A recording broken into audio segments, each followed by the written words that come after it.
नमस्कार साथियों, मैं रमन पवार। भारत मंथन में आप लोगों का स्वागत है।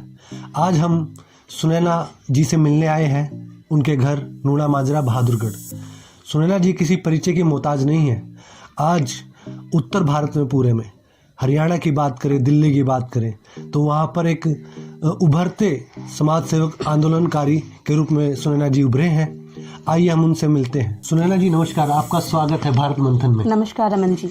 तो दर्शक जानना चाहते हैं जी, जैसे आपने पिछले कुछ सालों में एक नया चेहरा उभर कर आया है कि सुनैना कुमार, तो सबसे पहले हमारे दर्शक जानना चाहते हैं कि सुनैना से सुनैना कुमार का सफ़र आपका कैसे रहा। और सबसे पहले तो मैं रमन जी आपका और आपके चैनल भारत मंथन का, कैमरामैन अरुण जी का हृदय की गहराई से धन्यवाद करती हूँ और बहुत बहुत स्वागत है आपका कि आप मेरे घर आए, आपने समय दिया।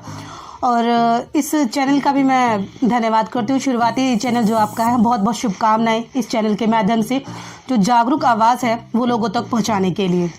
अभी आपने बहुत अच्छा सवाल किया कि सुनैना से सुनैना कुमार तक का जो सफ़र मैंने कैसे शुरू किया। देखिए, मैं किसी जाति के लिए विशेष तौर पर काम नहीं करती हूँ, मैं एक समुदाय के लिए, एक समाज के लिए काम करती हूँ, तो इसीलिए मैंने कुमार लगाना वहाँ पे वाजिब समझा। सुनैना जी, जिस तरह आपने अलग अलग क्षेत्रों में काम किया है, आपने महिलाओं के लिए भी काम किया, और एक लड़की का बाहर निकलना आज के समय में इतना मुश्किल हो जाता है, लेकिन एक लड़की परिवार में मतलब ऐसे बाहर निकल के समाज के लिए काम कर रही है, उनकी भी चिंता होती है, तो उनका सपोर्ट आपको कैसे मिलता है या फिर आप उनको कैसे समझा पाते हैं कि इसके लिए आप दर्शक जानना चाहेंगे। बहुत ही गंभीर विषय है रमन, ये मतलब बताने का। देखिए, आप भी समझदार है, सबके घर में माँ बहन बेटियां होती हैं, बहुत मुश्किल हो जाता है कई बार पेरेंट्स को समझाना या उनसे परमिशन मांगनी। मैं किसी धरने पे जा रही हूँ और मुझे वहाँ पे नाइट में स्टे करना पड़ेगा। सबसे पहली बात, ऐसा नहीं है कि मैं बहुत हम्बल टाइप या ऐसा कुछ नहीं है। मैं भी बिल्कुल मध्यम वर्गीय परिवार से संबंध रखती हूँ। और जो मेरे फादर साहब रिटायर्ड हैं, जो मैं समाज सेवा कर रही हूँ, उन्हीं की रिटायर्ड जो उनकी पेंशन आती है, उन्हीं से मेरा घर का खर्च चलता है और उन्हीं से मैं अपने समाज के बीच में जहाँ पे दुख दर्द ऐसी कोई पीड़ा होती है, उन्हीं की पेंशन से उन्हीं की पेंशन के पैसों से मैं वहाँ पे समाज में पहुँच पाती हूँ। और आज मैं अपने माता पिता का इतना हृदय की गहराई से धन्यवाद करती हूँ कि ना सिर्फ वो मुझे फाइनेंशियली सपोर्ट करते हैं मतलब समाज सेवा करने में, बल्कि एक स्ट्रॉन्ग ताकत बन के भी मेरे फादर साहब मेरा हमेशा साथ देते हैं और ऐसे ही खड़े रहते हैं। टेंशन तो देखो बेटी की सभी को होती है कि मैं सुबह गई हूँ, शाम को वापस आना है, बस बीच में कहाँ फंस गई नहीं फंसी। पर मेरा एक मोटो यही रहता है, अगर मैं किसी एट्रोसिटी में जा रही हूँ तो अपने नज़दीकी साथियों से संपर्क साध कर ही वहाँ पे पहुँचती हूँ। आपको भी पता कि देश भर में एट्रोसिटी रुकने का नाम नहीं ले रही, लेकिन आज जो सोशल मीडिया है, जो माध्यम है, तो बहुत सारे साथी आपसे संपर्क भी करते होंगे। कहीं पर भी कोई घटना घटित हो जाती है तो वो लोग चाहते हैं कि सुनैना जी वहाँ आए और इस जो आवाज़ है, जो मांग है, जो आंदोलन है, उसको मजबूत करें। तो किस किस तरह के साथियों को आपके पास कॉल आती है या फिर समर्थन मांगते हैं या फिर आपको उससे मतलब जानकारी देते हैं कि सुनैना जी आइए और ये एट्रोसिटी यहाँ हो गई है, आप आइए, आंदोलन को मजबूत कीजिए, आवाज़ उठाइए। तो कहाँ से उत्तर भारत में कहाँ से इस तरह की जो कॉल है या इस तरह की जो जानकारी आपके पास पहुँचती है। रमन जी, देखिए, जो ये सवाल है शायद आप लोग भी इससे बिल्कुल अनभिज्ञ नहीं हैं। समाज में आए दिन एट्रोसिटीज होती रहती हैं। मन इतना दुखी है इस टाइम भी कि आज मुझे दिल्ली जाना था। दिल्ली का एक नया केस, जैसे कि आपको जानकारी होगी, शमशेर सिंह जी है जो उनका मर्डर कर दिया गया उन्हीं के कर्मचारी स्टाफ द्वारा। जी।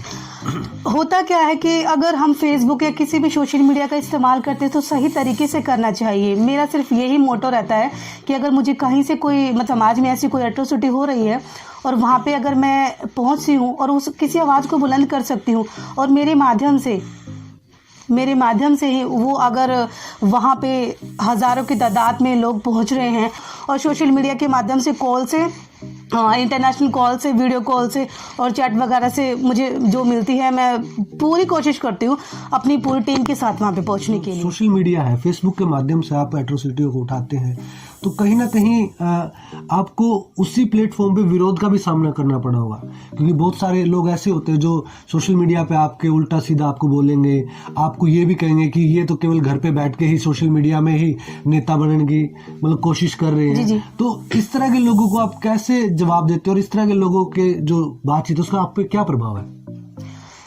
बहुत बढ़िया रमन जी सवाल। कई बार ऐसा होता है कि अभी जैसे कि हम थोड़ी देर पहले ही बात कर रहे थे हम इसकी, कि सिर्फ लाइव आने से, सिर्फ सोशल मीडिया या फ़ोन का इस्तेमाल करने से ही एट्रोसिटी रुकने वाली नहीं है।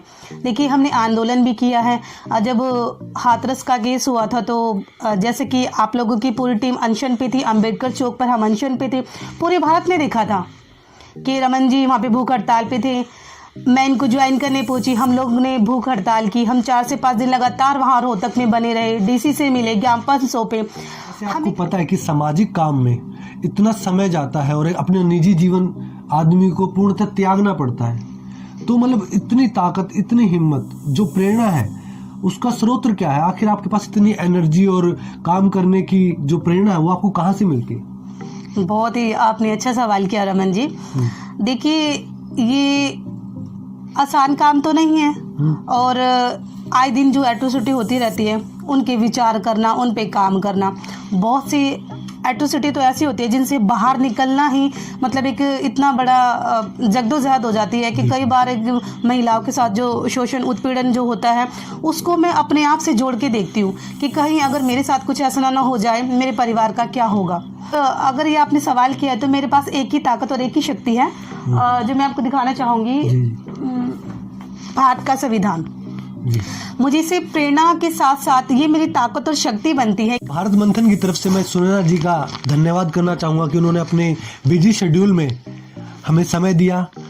आज उनके घर आके हमें पता चला कि उनके घर में शादी है छोटी बहन की और उनकी तैयारियों में पूरा परिवार लगा हुआ है। इसके बावजूद आपने भारत मंथन को और हमें समय दिया, बहुत बहुत धन्यवाद आपका। और हमारे दर्शकों के लिए आप 2 बातें कहना चाहें तो? मैं भारत मंथन चैनल का और रमन जी का, कैमरामैन अरुण जी का बहुत बहुत धन्यवाद करती हूँ। और ऐसे ही मैं महिलाओं के लिए एक छोटा सा मैसेज देना चाहती हूँ कि मैं मेरी बहन बेटियों के लिए, न सिर्फ बहुजन समाज की बहन बेटी की कोई मज़हब, धर्म या ज़ात नहीं होती। अगर आपके ऊपर या आपके आसपास कोई अत्याचार हो रहा है तो उसके खिलाफ आवाज़ बुलंद करें और एक दूसरे की ऐसी मदद करते रहें। बहुत बहुत धन्यवाद।